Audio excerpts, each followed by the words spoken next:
ഹരേ കൃഷ്ണ.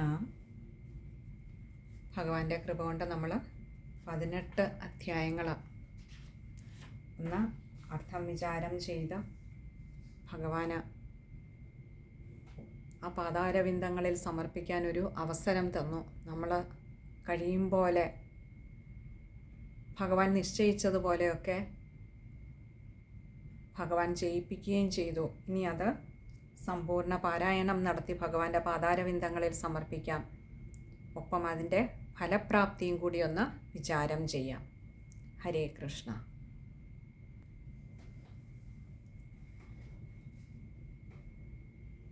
ദശകം 18 പൃഥുചരിതം. ജാതസ്യ ധ്രുവകുല ഏവ തുംഗകീർത്തേരംഗസ്യ വ്യജനി സുദസ്സവേന നാമാ യദ്ദോഷവ്യഥിതമതിഃ स രാജവര്യസ്ത്വത്പാദേ നിഹിതമനാവനം ഗതോऽഭൂത്.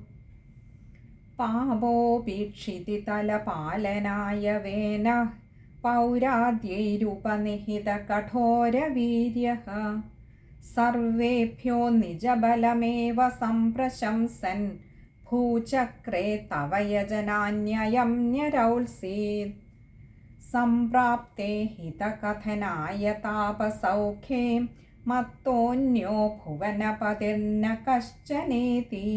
ത്വന്നിന്ദാവചനപരോ മുനീശ്വരൈസ്തൈശ്ശാപാഗ്നൗ ശലഭദശാമനായിവേനഃ. തന്നാശാൽ ഖലജനഭീരുകൈർമുനീന്ദ്രൈസ്തന്മാത്രാ ചിരപരിരക്ഷിതേ തദംഗേ.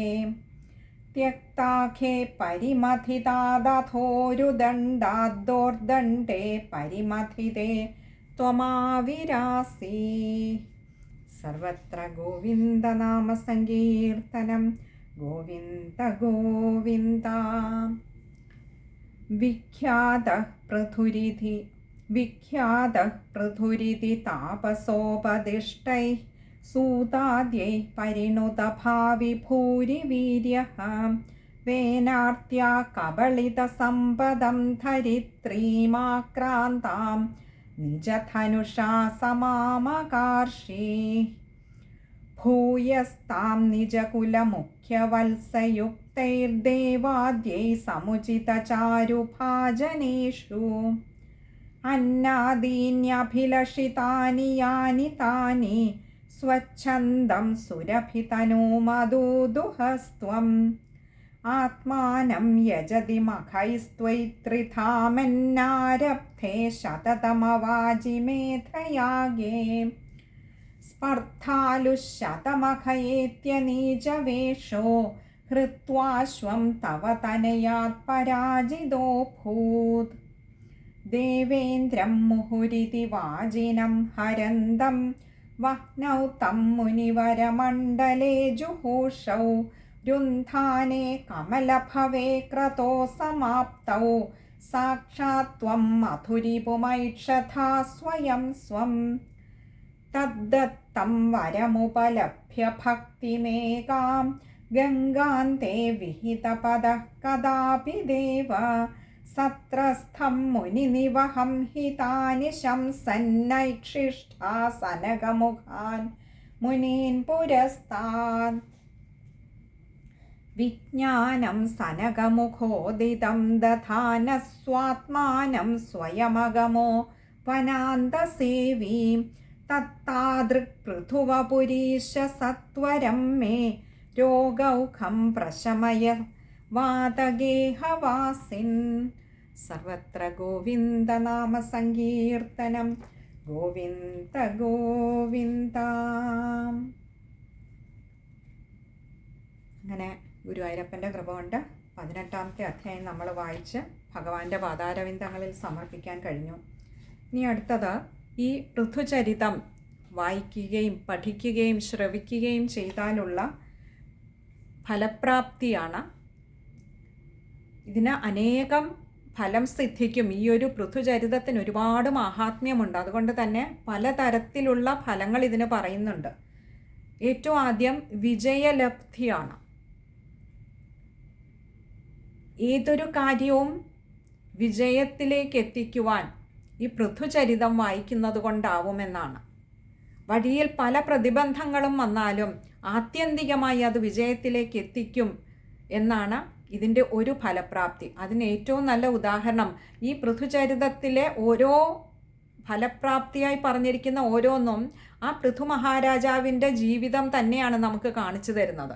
ഇവിടെ വിജയലബ്ധി എന്ന് പറയുമ്പോൾ തന്നെ നമുക്കറിയാം, ശതമഖൻ എന്നൊരു പേര് കിട്ടുമായിരുന്ന ആ പൃഥു മഹാരാജാവിന് 100ാമത്തെ യാഗം, അശ്വമേധയാഗം നടത്താൻ കഴിയാതെ അവിടെ പ്രതിബന്ധം നേരിട്ടപ്പോഴും ആത്യന്തികമായി അത് വിജയത്തിലേക്കാണ് നയിച്ചത്. എന്താണ്? സാക്ഷാൽ ആ മഹാവിഷ്ണു ഭഗവാനെ, ശ്രീഹരി ഭഗവാനെ മുൻപിൽ കാണാനുള്ള മഹാഭാഗ്യം. അപ്പോൾ എന്താണോ പരമമായ വിജയം, എന്താണോ പരമമായ നേട്ടം, അതിലേക്ക് എത്തിക്കുന്നതിന് വഴിയിലുള്ള പ്രതിബന്ധങ്ങളൊക്കെ ഒരു നിമിത്തമാവുക മാത്രമാണ് ചെയ്യുന്നത്. അടുത്തതായി ഇവിടെ പറയുന്നത് സന്താനഭാഗ്യമാണ്. അതും പൃഥു മഹാരാജാവിൻ്റെ ജീവിതം തന്നെയാണ് ഏറ്റവും നല്ല ഉദാഹരണം. നോക്കൂ, ആ വേനൻ്റെ ശരീരം കടഞ്ഞെടുത്ത ബാഹുക്കളിൽ നിന്നും കടഞ്ഞെടുത്തതാണ് പൃഥു എന്ന ആ മഹാരാജാവ്. ബാഹുക്കളിൽ നിന്നായതുകൊണ്ട് തന്നെ വീര പരാക്രമിയായിരുന്നു പൃഥു മഹാരാജാവ്, അല്ലേ? ഭൂമിയെ തന്നെ മൊത്തം ഉഴുതുമറിക്കുന്നുണ്ട്. അവിടെ ആ പൃഥു മഹാരാജാവ് വേനൻ എന്നൊരു സങ്കടത്തെ നൽകുന്ന പുത്രനിൽ നിന്നും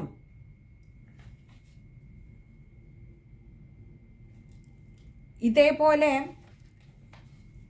മഹാപരാക്രമശാലിയായ ഒരു പുത്രനെ, ഒരു സൽപുത്രനെ കിട്ടിയെന്നുള്ളത് തന്നെ ആ പൃഥു മഹാരാജാവിൻ്റെ ചരിത്രം, ജീവിതം തന്നെ നമുക്ക് കാണിച്ചു തരുന്ന ഒരു ഉദാഹരണമാണ് സന്താനഭാഗ്യം.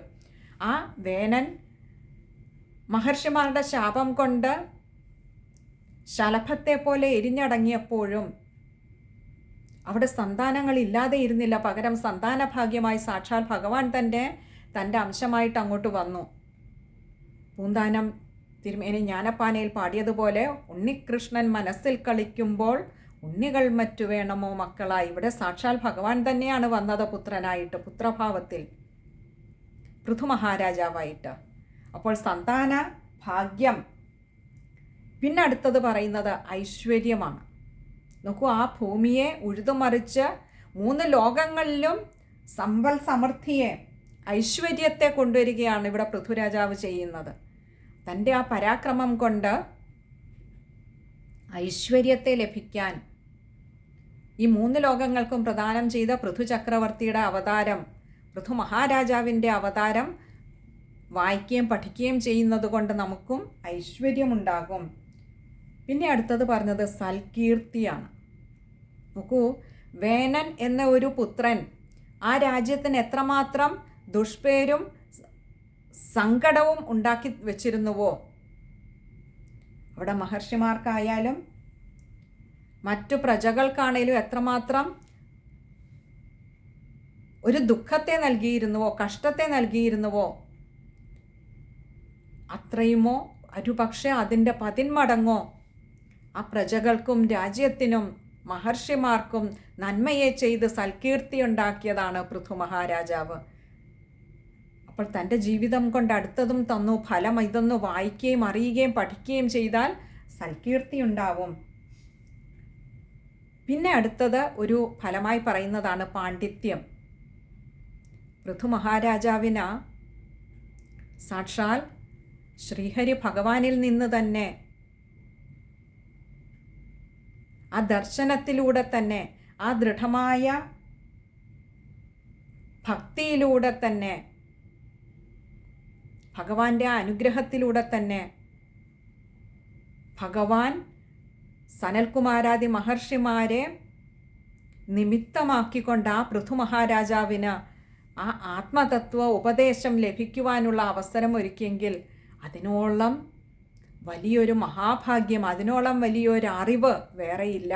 അതുകൊണ്ട് തന്നെ അടുത്ത ഫലം പറഞ്ഞു പാണ്ഡിത്യം. അതും പൃഥു മഹാരാജാവിൻ്റെ ജീവിതം തന്നെയാണ് കാണിച്ചു തരുന്നത്. പിന്നെ അടുത്തതാണ് നന്മ. പൃഥു മഹാരാജാവ് നന്മയുടെ പ്രതിരൂപമായിരുന്നു എല്ലാ അർത്ഥത്തിലും. ഭൂമിക്കായാലും മൂന്ന് ലോകങ്ങൾക്കായാലും മഹർഷിമാർക്കായാലും തൻ്റെ പ്രജകൾക്കായാലും എല്ലാവർക്കും നന്മ ചെയ്യുന്ന നന്മയുടെ മൂർത്തിഭാവമായിരുന്നു പൃഥു മഹാരാജാവ്.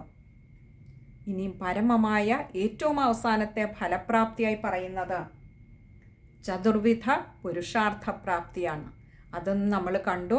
അവസാനം ആ വനവാസത്തിന് പോയി ഭഗവാനെ തന്നെ ധ്യാനിച്ചിരുന്നു കൊണ്ട് തന്നെ ആ ഭഗവാനിലേക്ക് ലയിപ്പിച്ചു. സ്വയം ആരുടെയും പ്രേരണയാലല്ല, ഒരിക്കൽ ആ അറിവ് നേടിക്കഴിഞ്ഞപ്പോൾ, ആ അനുഭവം കിട്ടിക്കഴിഞ്ഞപ്പോൾ, ഇനിയും മറ്റൊന്നും ഇവിടെ നേടാനില്ല എന്ന് മനസ്സിലായപ്പോൾ ഇവിടെ നിന്നും പുറപ്പെട്ടു അവിടേക്ക് തിരികെ എത്തിച്ചേരണമെന്ന ഒരു വാഞ്ച ഉള്ളിലുണ്ടാവുകയും തന്നെ സ്വയം ആ ഭഗവാനിലേക്ക് ചേർക്കാനും കഴിഞ്ഞു. അങ്ങനെ ചതുർവിധ മോക്ഷപ്രാപ്തിയും ഈ ഒരു ദശകം വായിച്ചതുകൊണ്ട് ഉണ്ടാകുമെന്ന് പറയുന്നു. എല്ലാം പൃഥ്വിരാജാവിൻ്റെ ചരിത്രം, ജീവിതം തന്നെയാണ് ഫലപ്രാപ്തിയായി ഇവിടെ ചൂണ്ടിക്കാണിക്കപ്പെടുന്നത് എന്നും കൂടി നമുക്ക് അനുസ്മരിക്കേണ്ടതുണ്ട്.